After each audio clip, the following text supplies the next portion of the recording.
प्यारे दोस्तों, क्या आज की कहानी सुनने के लिए आप लोग तैयार हैं? तो चलिए आज की कहानी शुरू करते हैं। बहुत समय पहले की बात है। अंजू अपने माता पिता के साथ एक छोटे से गांव में रहा करती थी। उसकी माँ का नाम गोपी और पिता का नाम गोपाल था। उसके माता पिता उससे बहुत प्यार करते थे।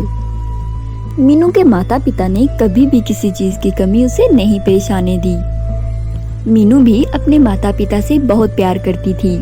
उनका छोटा सा परिवार बहुत हंसी खुशी रह रहा था। ऐसे ही समय बीतता गया तो कहीं उनकी खुशियों को नजर लग जाती है। अचानक से गोपी की तबीयत बहुत ज्यादा खराब हो जाती है। अफरा तफरी का आलम बन जाता है और उसको हॉस्पिटल लेकर जाया जाता है। ऑपरेशन करने के बाद डॉक्टर जब कमरे से बाहर आती है तो कहती है, माफ कीजिए गोपाल जी, हम आपकी पत्नी को नहीं बचा सके। हमने पूरी कोशिश की मगर सॉरी।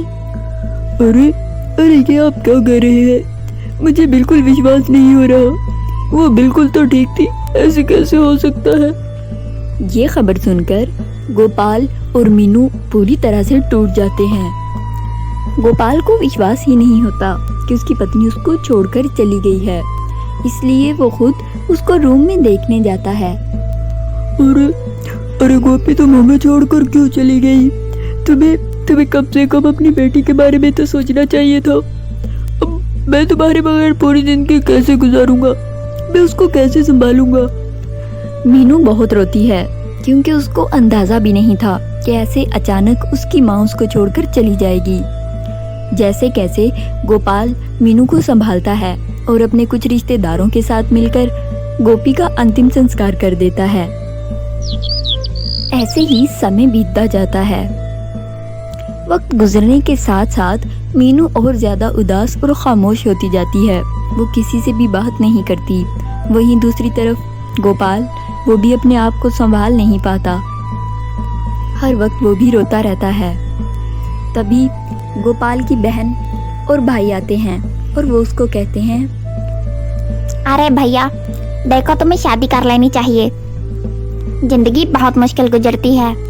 देखो ना तो मेरी कोई औलाद है, लेकिन अपने पति के सहारे में जिंदगी गुजार रही हूँ।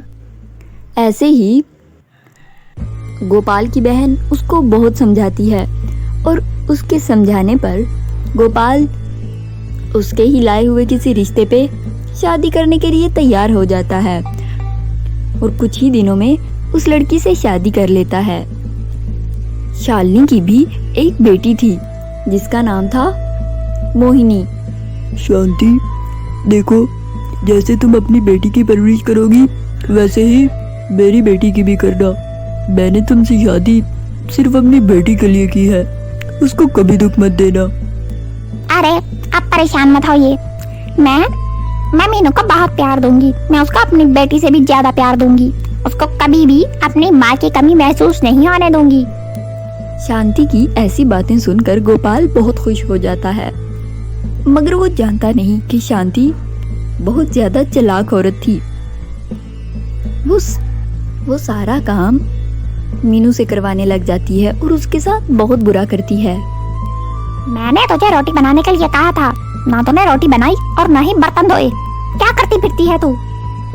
अरे माँ, गैस खत्म हो गया था, मैंने इसलिए बर्तन भी नहीं धोए क्योंकि गीजर में पानी गर्म नहीं आ रहा था।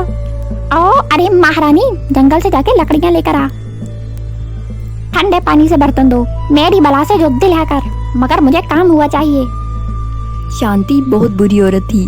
वो जानबूझकर गैस बंद कर दिया करती और मीनू बेचारी को जंगल में लकड़ियां लेने भेज दिया करती और मीनू के जाते ही गैस ऑन करके अच्छे अच्छे खाने बनाकर अपनी बेटी को खिलाती और वो खुद खाती। अरे मम्मी, आज तो बहुत टेस्टी शवारमा बना है। अरे हाँ बेटा, तुझे पता नहीं है तेरी माँ कितनी अच्छी शेफ है।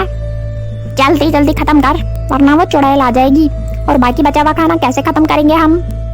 थोड़ी देर बाद मीनू घर पहुंचती है तो उसे हर तरफ शवारमे की खुशबू आती है।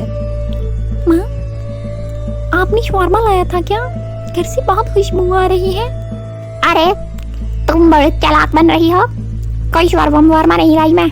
इतनी ज्यादा चटोरी है तू, तुझे हर चीज की खुशबू आती रहती है। अब लकड़ियाँ ले आई है तो चल के खाना बना ले और मेरे लिए चाय भी बना के ले गया। मीनू दुखी मन से रसोई घर में जाती है और मन ही मन में बातें करने लगती है। माँ, आप मेरे पास होती तो मुझे ऐसे जलील ये लोग मत करते। पापा भी घर नहीं होते, आपसे मैं जो चीज कहती आप मुझे ला कर खिलाती। ये लोग मुझे बहुत तंग करते हैं माँ। मीनू अपने आप में ऐसे बात करके बहुत ज्यादा दुखी हो जाती है। ऐसे ही समय बीतता जाता है। अब मोहिनी और मीनू बड़ी हो चुकी होती हैं। एक दिन उसके पिता के किसी दोस्त के बेटे का रिश्ता मीनू के लिए आता है।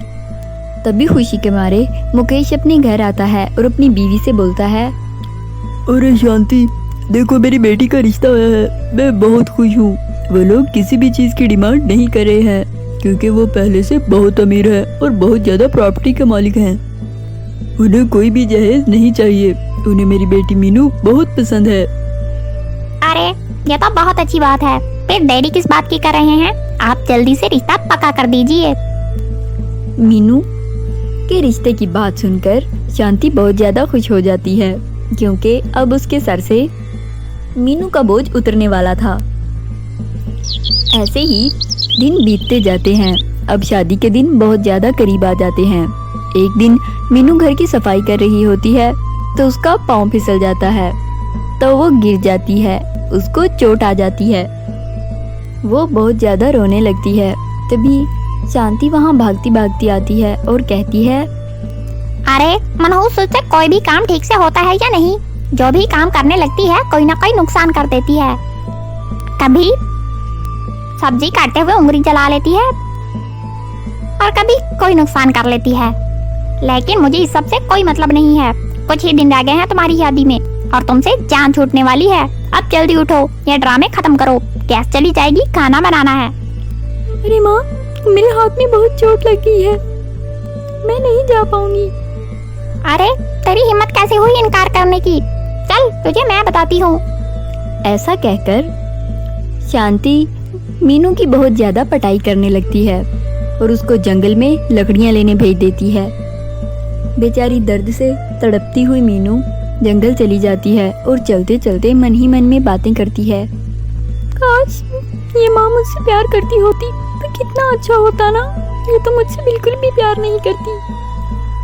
ऐसे ही अपने आप से बातें करते करते वो लकड़ियां काट लेती है और जंगल से वापस जा रही होती है। तभी रास्ते में उसको एक साड़ी नजर आती है। अरे ये कितनी प्यारी साड़ी है, ये कहाँ से आई? यहाँ तो मुझे कोई दिखाई नहीं दे रहा। ऐसे करती हूँ, इसको रख लेती हूँ। माँ तो मुझे साड़ी लेकर देगी नहीं। मैं साफ करके यही ले साड़ी पहन लूंगी। ऐसा बोलकर मीनू लकड़ियों का गट्ठा सर पर रखती है और वो साड़ी ले जाती है। जैसे ही वो घर दाखिल होती है तो उसकी माँ सामने खड़ी उससे कहती है, अरे ये क्या उठा लाई है? लकड़ियाँ लेने भेजा था, कूड़ा लेने नहीं। नहीं माँ, ये कूड़ा नहीं है, ये साड़ी है, ये बहुत अच्छी है। अरे चल जल्दी कर, ये काम खत्म कर और चल के खाना बना। ऐसा बोलकर मीनू वो साड़ी लेकर अपने कमरे में चली जाती है और साड़ी को कमरे में रखकर खुद रसोई घर में जाकर खाना बनाने लगती है। खाना बनाकर मीनू उस साड़ी को बहुत साफ तरीके से धोती है। उसको धोकर वो संभाल कर रख देती है। आखिर वो दिन आ जाता है जब उसकी शादी होती है। शादी वाले दिन मीनू का मेकअप शांति करती है। शांति जानबूझकर मीनू के मुंह पर कोई गलत क्रीम लगा देती है जिसको उसका चेहरा बहुत ज्यादा काला हो जाता है। मेकअप करने के बाद शांति मीनू से कहती है, अरे मीनू, तुम्हें कैसा लग रहा है मेकअप? मैंने तुम्हें कैसा तैयार किया? हाँ माँ, मैं बहुत प्यारी लग रही हूँ, बिल्कुल परियां जैसी। आपने मुझे बहुत अच्छा तैयार किया। ऐसे ही कुछ बातें करके शांति कमरे से बाहर चली जाती है। अब मन ही मन में शांति और मोहिनी बहुत ज्यादा खुश होती हैं। कुछ ही देर बाद मीनू पे शांति की क्रीम का असर हो जाता है और एकदम मीनू बहुत ज्यादा काली और बदसूरत हो जाती है। अपने आप को इस हालत में देखकर मीनू बहुत खौफजदा हो जाती है और वो जोर जोर से रोने लगती है। राम, ये क्या हो गया? मेरे चेहरे को क्या हो गया? इतनी ज्यादा काली मैं कैसे हो सकती हूँ? अगर इस हालत में मैं मंडप में गई तो बहुत ज्यादा गहरा मच जाएगा। मैं ऐसा करती हूँ, साड़ी पहनकर तैयार हो जाती हूँ और घूंघट से अपना चेहरा ढक लूंगी। अब मीनू जैसे ही वो साड़ी पहनकर शीशे के सामने आती है तो वो हैरान रह जाती है। वो साड़ी पहनते ही वो बिल्कुल पहले जैसी गोरी और बहुत ही ज्यादा हसीन हो जाती है। फिर उसके बाद मीनू समझ जाती है कि ये कोई आम साड़ी नहीं थी, ये कोई जादुई साड़ी थी और वो बहुत खुश होती है। फिर वो उस जादुई साड़ी से कहती है, जादुई साड़ी, क्या तुम मुझे बता सकती हो कि मेरा रंग इतना काला कैसे हुआ था? ऐसे कहते ही उसके सामने सब कुछ आ जाता है। उसको सब नजर आ जाता है कि शांति ने कैसे गलत क्रीम में मिक्स करके रिएक्शन वाली क्रीम तैयार करके उसके चेहरे पे लगा दी। वो सोचती है कि वो ये सब कुछ अपने बाबा को बताएगी, लेकिन शादी हो जाने के बाद जैसे ही वो शादी के मंडप में पहुंचती है तो सब मीनू को देखकर हैरान रह जाते हैं। वो बहुत ज्यादा सुंदर लग रही होती है। इस तरह मीनू की विदाई हो जाती है और वो अपने ससुराल में अपने पति के साथ बहुत खुश होती है।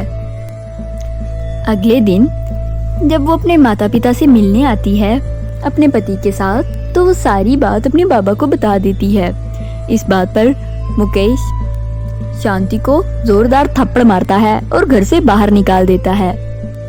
शांति को अपनी गलती पे बहुत पछतावा होता है और वो मुकेश से एक मौका मांगती है।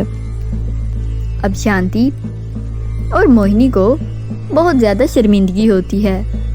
उन दोनों की ऐसी शक्लें देखकर मुकेश को उन दोनों पर दया आ जाती है और वो उन दोनों को माफ कर देता है। मीनू भी अपनी माँ को माफ कर देती है और सब हंसी खुशी रहने लगते हैं।